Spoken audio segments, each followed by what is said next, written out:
August 7 புனித இரண்டாம் Sixtus. Send Sixtus 2 கத்தோலிக்க திருச்சபையின் 24வது திருத்தந்தை ஆவார். கிபி 257 முதல் 258 வரை திருத்தந்தையாக பணியாற்றினார். கிறிஸ்தவ நம்பிக்கைக்காக உயிர்த்தியாகம் செய்ததால் திருச்சபையால் மறைசாட்சியாக போற்றப்படுகிறார். சுருக்கமான வாழ்க்கை வரலாறு. பெயர் சிக்ஸ்துஸ் 2. திருத்தந்தையாக தேர்ந்தெடுக்கப்பட்ட ஆண்டு கிபி 257.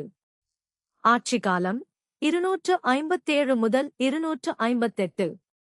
மறைசாட்சி கிபி 258 ஆகஸ்ட் 6. இறந்த இடம் ரோம். அந்த காலத்தில் உரோமை ஆண்ட பேரரசர் வலேரியன் கிறிஸ்தவர்களை கடுமையாக துன்புறுத்தினார். அந்தச் சூழலில் திருத்தந்தை சிக்ஸ்துஸ் 2 கிறிஸ்தவர்களுடன் மறைவாக திருப்பலி நிறைவேற்றிக் கொண்டிருந்தபோது கைது செய்யப்பட்டார். கைது செய்யப்பட்ட அதே நாளில் அவர் தலை வெட்டப்பட்டு மறைசாட்சியாக உயிர்த்தியாகம் செய்தார். அவருடன் இருந்த 4 திருத்தொண்டர்களும் மறைசாட்சிகளாக உயிர் நீத்தனர். அவருக்குப் பின்னர் புனித லாரன்ஸ் என்பவரும் சில நாட்களுக்குப் பிறகு மறைசாட்சியாக உயிர்த்தியாகம் செய்தார்.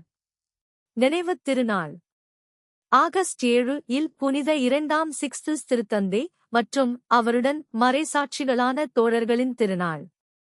ஆன்மீகப் பாடம்.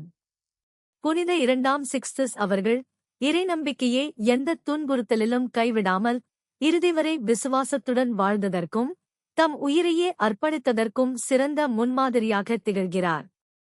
அவருடைய வாழ்க்கை கிறிஸ்தவர்களை துணிவு, விசுவாசம் மற்றும் தியாக வாழ்விற்கு அழைக்கிறது.